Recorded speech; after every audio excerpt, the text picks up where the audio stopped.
The title of today's lesson is What We Stand For. And as you know, I always like to test you. Do you, by September, know what the theme is by heart?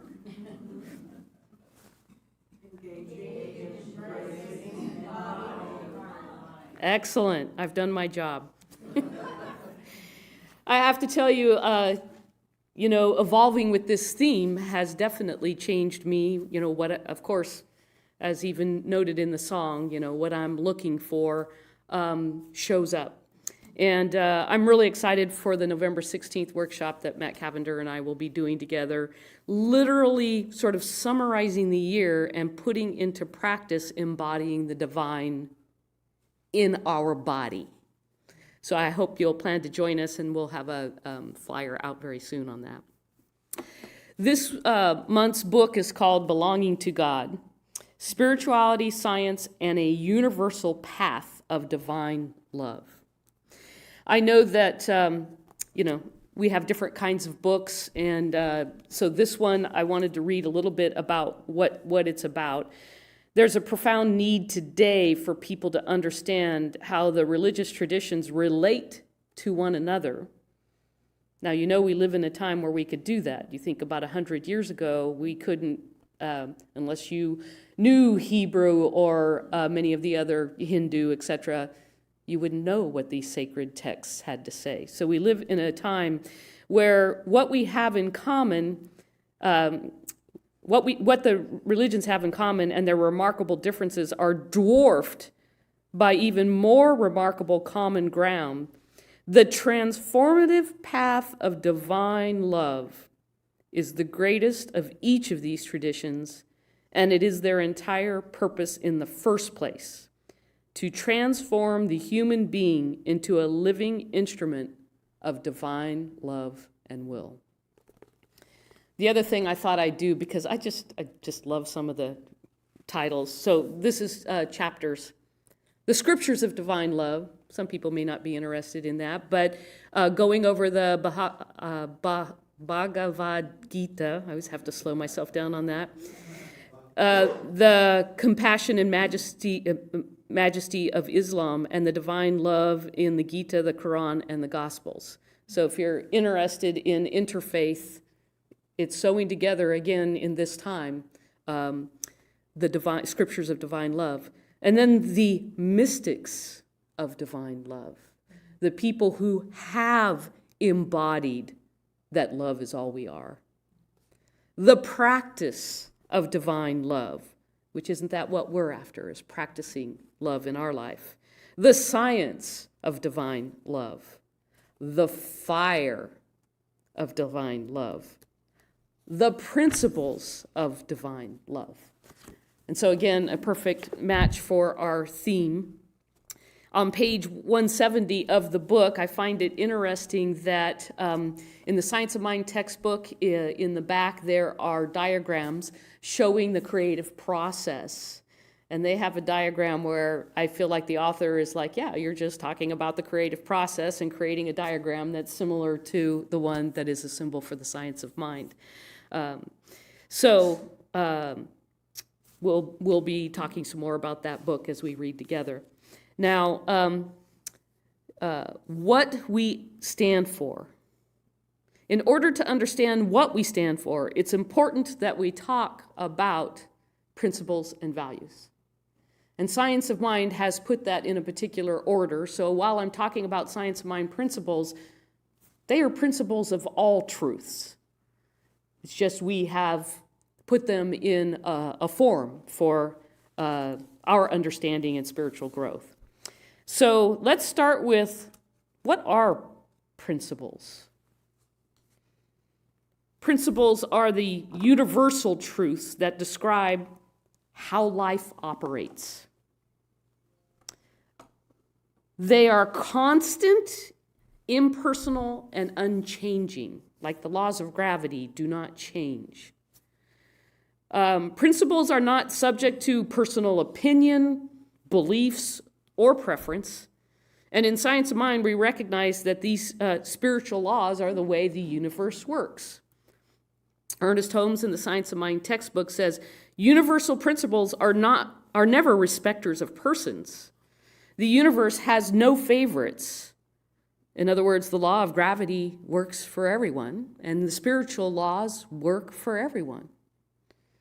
Now, I like to think about this in the sense of, do any of you remember the Harlem Globetrotters? Yeah. I can dribble a basketball and use gravity. But how different would that be than the Harlem Globetrotters, who did all kinds of magical things with the basketball up and down the court while playing with other teams, but the way they learned to use gravity with the ball and also in their body appears differently. And so it is with us. There are these spiritual principles, these spiritual laws, but our lives don't look exactly the same, because how we use those laws is really why we're all here in this community, practicing how to use those and get better at using those principles in our lives. Now, I also want to talk about values. And values are qualities or priorities that we choose to embody as individuals, as well as a spiritual community. They reflect what matters most to us and how we aspire to live in alignment with those principles. So, for example, here at the Center for Spiritual Living, Chico, we value love and compassion. We choose to see the divinity in all people, not just who we want to recognize that in, but in all people and in all things, including Mother Earth. We value spiritual growth. Here we are committed to awakening and expanding our consciousness, growing in spiritual understanding of how to work these laws into our lives. We value service to one another and service to our community, giving our time, talent, and treasure to make a difference in the world, because we're the place where God shows up. Inclusivity. We welcome diversity and authenticity. Come as you are, no judgment. And another example is joy. We celebrate life as a sacred gift. Now, there's many other values that we could choose, but those are just some of the examples of what we stand for, some of the values that we value.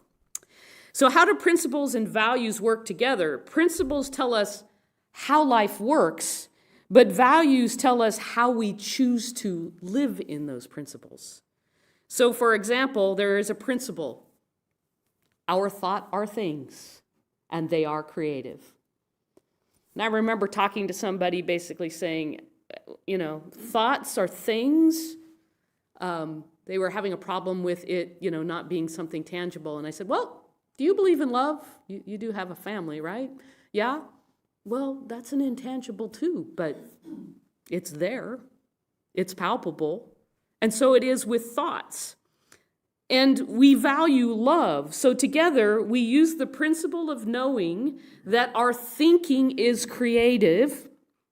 And so when we think from love, we practice speaking from love, acting from love, and aligning with the principle of creation and oneness, which brings love experiences into our lives.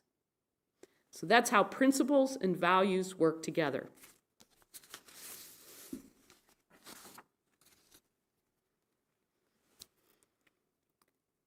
The Science of Mind lists 10 principles.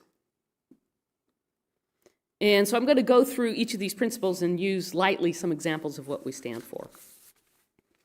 The first principle is oneness. There is only one. And here's some ways that I always visually, because I'm a visual person, think about this.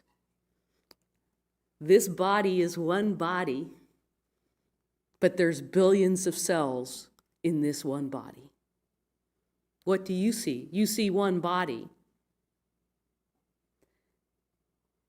I love the picture of the Mother Earth flag, because that NASA picture shows we are one Earth.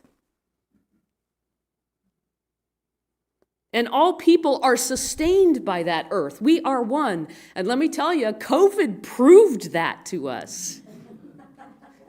We live and breathe as one. It may show up at different times because we live in a time dimension, but it's oneness. And so in times politically of division and polarization, oneness reminds us that there is no us versus them. I get so frustrated with my own family when I say one thing that's my values, and they immediately want to label me and then say, I'm all of that. And I'm like, you're not even looking here at what I'm trying to say. You immediately want to put me in a category. There is no us versus them. We are all living on this earth together. So whether it's immigration, race relations, or political debates, beneath all of it is one life, and applying oneness means looking for a common humanity, and rather than reinforcing separation and division, remembering that we are here together. Yes, with diversity. All of nature is very diverse. And I love the latest thing that's been going around in Facebook. Don't let them talk you into left wing and right wing, for we are one bird.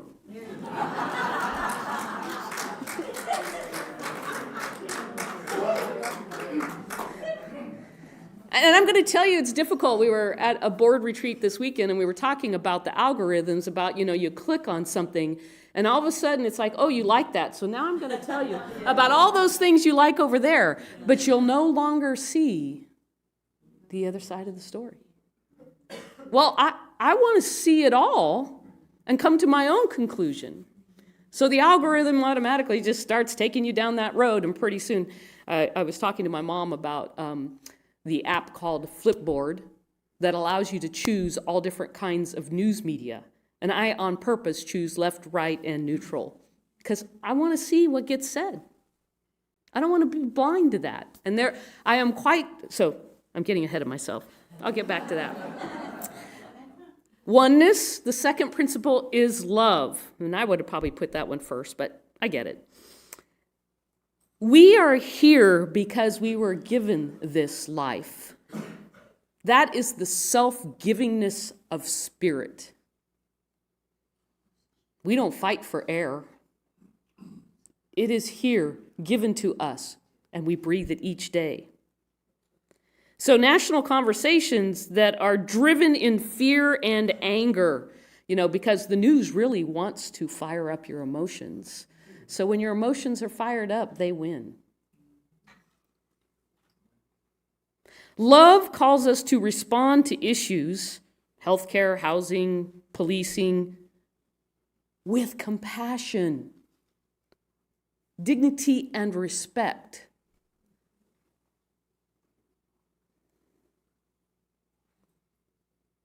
Love one another,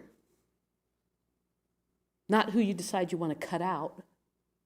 Love one another, care for one another. So many of you know that I'm gay, and of course it's very offensive when it's, for me personally, the idea of, oh, we can't love them. How am I threatening people by loving someone? I mean, I had to come to that because I was born and raised Catholic. It was very...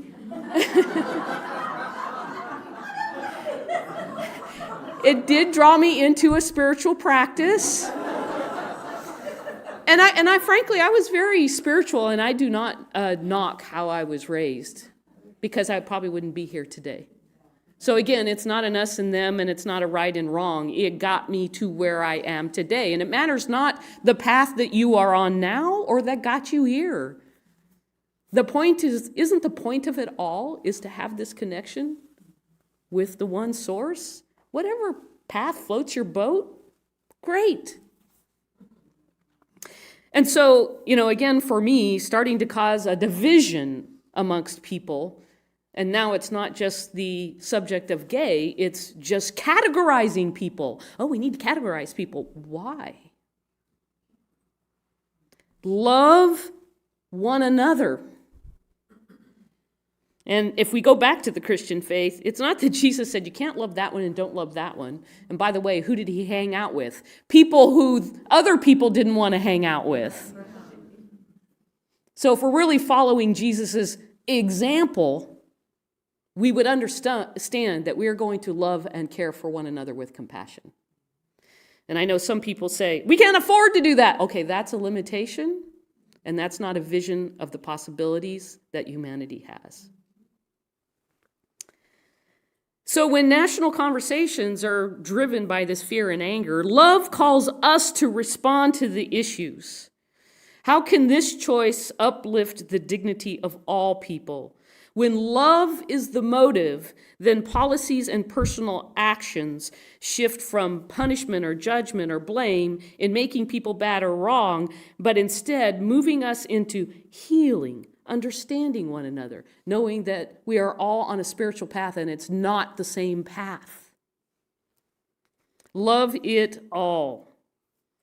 Separation causes fear and division, and fear causes separation. You get that? So we have to be courageous and brave enough to break the cycle. And it's not always easy. I'm going to say it takes work when you're reading the news or catching up. I mean, I don't want to stick my head in the ground and not know what's going on. And at the same time, I don't want to be a victim to what the news is telling me. The principle of oneness and love go together. And when you understand we're all one, you understand that we're all going to pass around love, because you're really loving yourself when you love others. Whether you like their behavior or not, you can still love them knowing they are a divine human being and of spirit. Okay, then the third principle is creation. So the universe is inherently good and ever evolving towards good. Some people doubt that. We're living in turbulent times. But how many generations of humans have been on Earth and we've all gotten this far? If it was all chaos and bad, we wouldn't be here now. So even in crisis, whether we're talking climate change, poverty, or systematic injustice, we trust that evolution bends towards good. The principle calls us to be co-creators, to design sustainable housing, food, energy systems, equitable economies, and inclusive communities, knowing that we're a part of an unfolding creation that longs for wholeness. When we use our consciousness to focus our intentions towards creating the good for one another, the law of circulation, another principle, comes into effect. There truly is unlimited possibilities because we can't think outside of God. So if you can dream of the possibilities, a lot of people want to stare at form, what's actually happening here on earth and how I can manipulate people. It's not going to stick, because we all have to go back to spiritual principle, because that is where we create from. That's where spirit comes into form. We have to go back to spirit and these truth principles and enact them in order for form to change.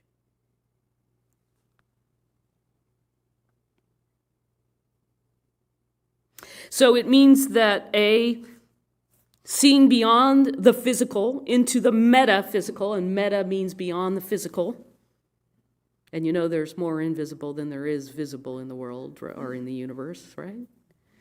You know that whatever you conceive is possible, and you would be able to dream it. In other words, once again, you know that whatever you can conceive is possible, or you would not be able to dream it. But that means being brave enough, courageous enough to dare to dream, and to set your focus and intentions in that direction.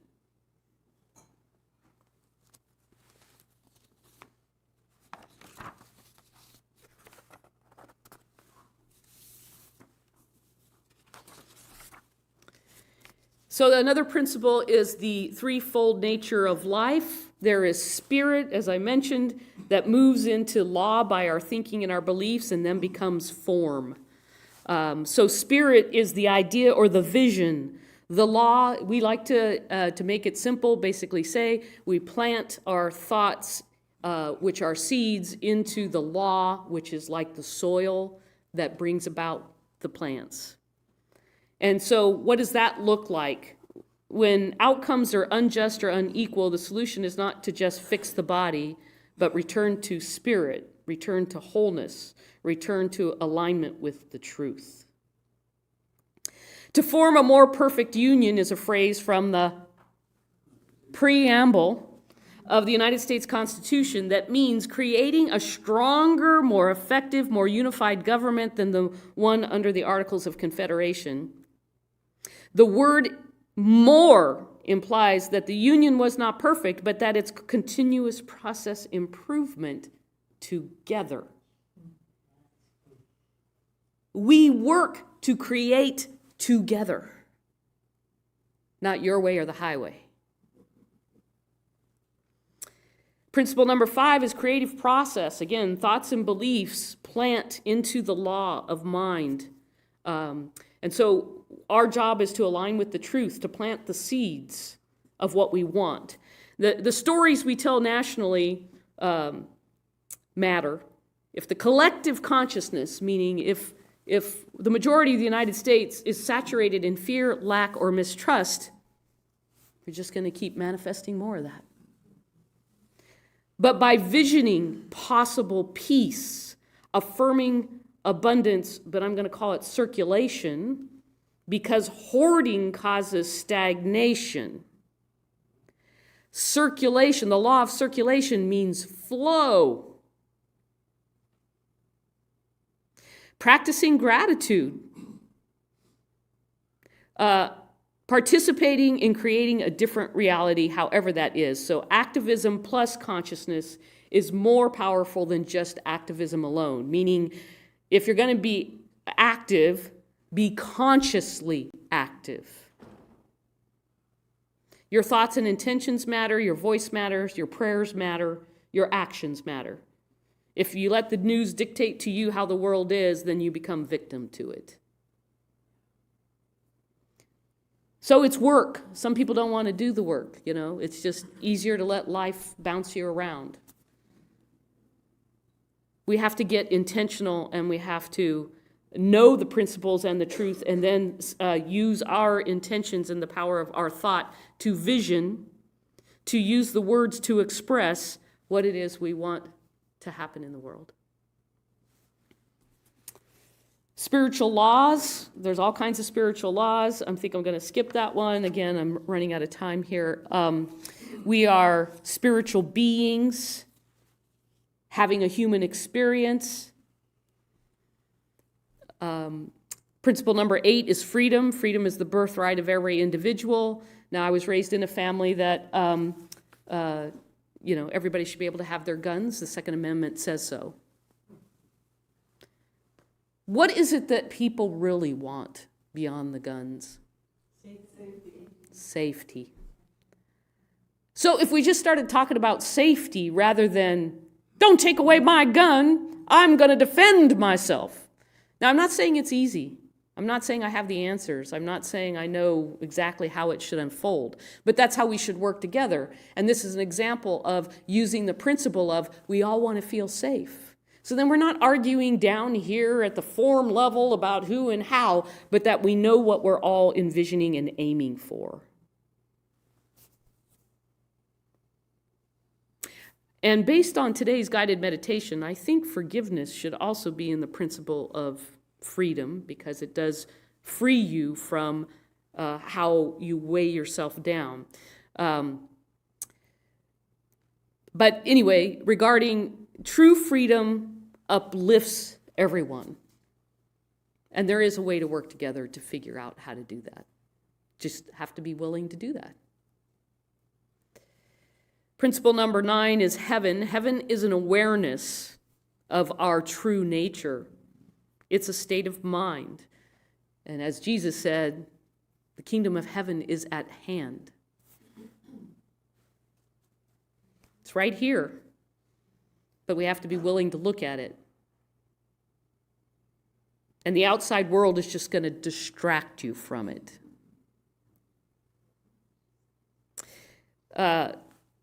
Many people are searching for heaven on earth, which goes back to safety, belonging, peace. I mean, this is ultimately what people want in the call to wholeness.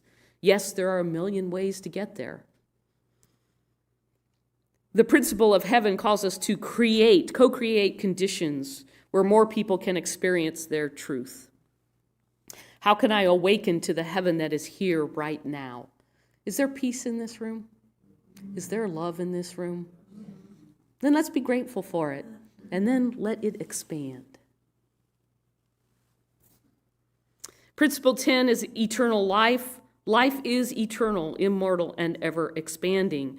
So the nation crisis is often triggering fear of, this is going to end forever. And I keep saying to myself, it's just going to recreate. Because creation will continue to move forth. I think about sci-fi movies where they sort of show that, some dystopia has happened. And what do the roads look like? I mean, we had to repave the parking lot. How come? Nature takes over. Creation still happens. So you're going to be in the flow of that creation, or are you going to stop that creation? I'll place my bet what's going to happen. So, in summary, applying truth, science of mind principles, to today's issues means grounding ourselves in our spiritual practice, in our spiritual truth, before we go engaging in the world, and to ground ourselves so that we stand in our principles that are tools for living rather than letting the world take us a lot of different places.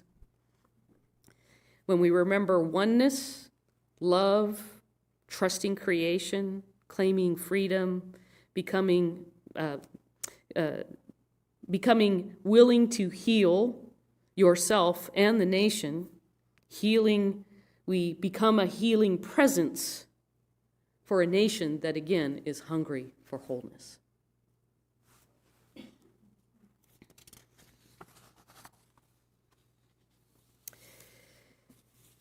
Take a deep breath.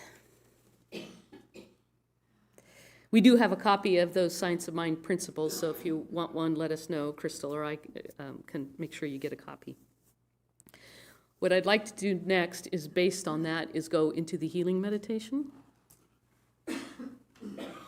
So if you'll put your feet on the ground to ground yourself, close your eyes or soften your gaze and take a deep breath in. Feel the rhythm of your breath, circulation in and out, all guiding you to this present moment. Let each inhale draw in peace. Each exhale, let go of tension or disturbing thoughts. And just keep allowing your body to relax, your shoulders to soften, your jaw unclench.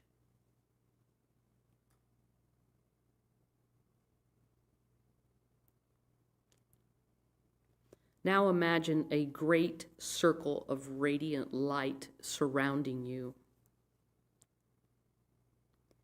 This circle is the infinite wholeness of life, what you may call God, spirit, universal source, or intelligence. It is endless. It is eternal.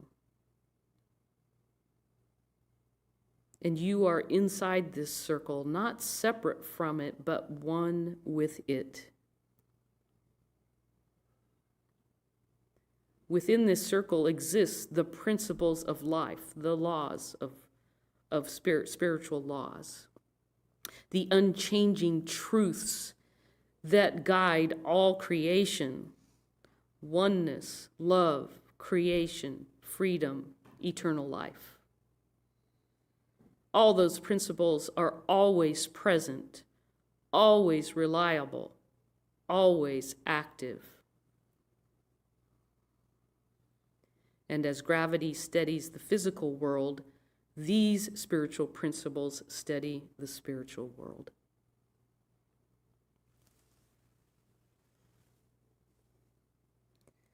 Sense into the principle of oneness. There is only one life.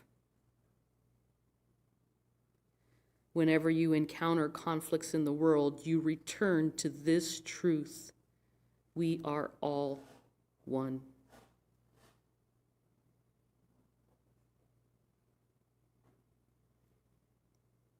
Feel into the principle of love. Love is the impulse of spirit, the energy that creates all. In your daily life, love calls you to treat others with kindness, to see the divine in every face. Let compassion guide you.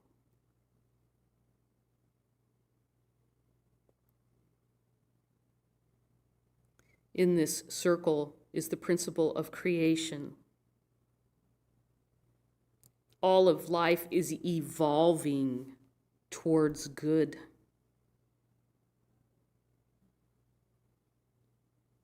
What vision do you hold for your life? What values do you hold important?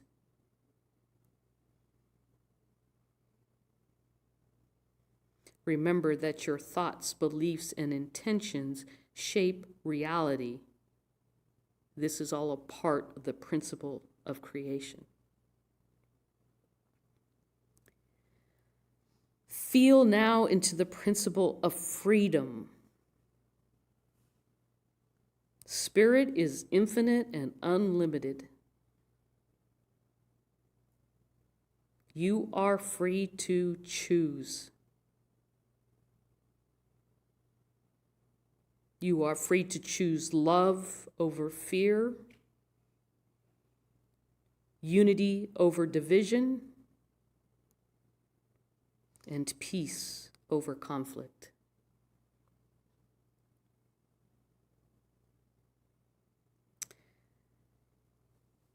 And now let your awareness rest on the principle of heaven, the state of consciousness that knows your true nature.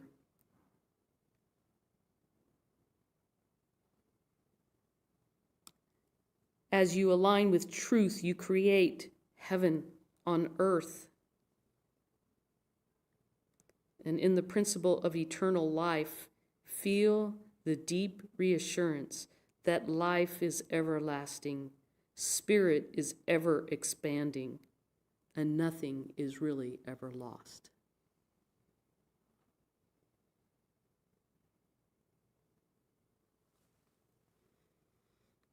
Now place your hand gently over your heart, and within you are the values you can choose to embody. What values do you choose to embody?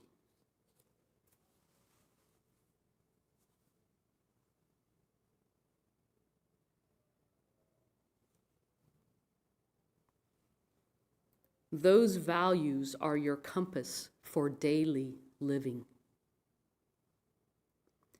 See yourself practicing your values, which might mean smiling or saying hi to a stranger, offering kindness where there is tension,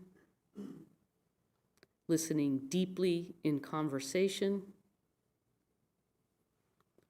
sharing your time, talent, or treasure with this community or beyond, choosing gratitude as your morning prayer. Continue to expand your vision outward. Imagine your community living fully in these truths. Neighbors meeting with kindness, diversity being celebrated as a reflection of oneness, decisions made with love at the center, systems and structures aligned with justice and fairness, children raised in love and joy, and the planet nurtured with care.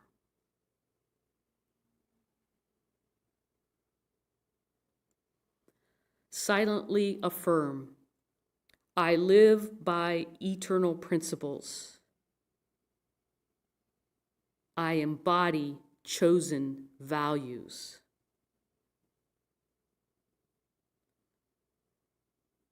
Together, we create a world that works for everyone.